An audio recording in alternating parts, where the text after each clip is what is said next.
నమస్తే, welcome to Abhinav Bharat. Teacher దెబ్బకు దెయ్యం పరార్.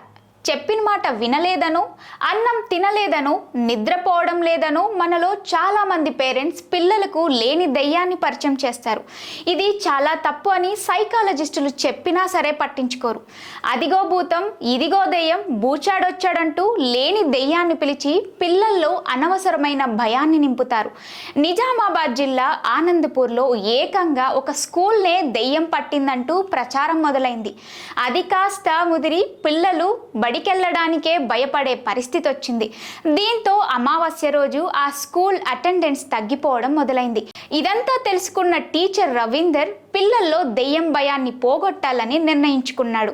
పిల్లలందరినీ పిలిచి తాను చేయబోయే పని గురించి చెప్పాడు.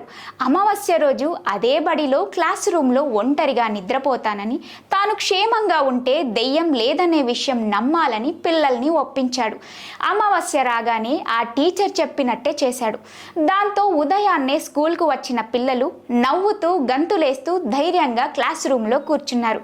పాఠం చెప్పడం అంటే పుస్తకాల్లో ఉన్నవి మాత్రమే బోధించడం కాదు, సమాజం నుంచి పిల్లలకు చేరే అనవసర భయాలను, మూఢనమ్మకాలను పోగొట్టడం కూడా అని నిరూపించాడు రవీందర్ మాస్టర్.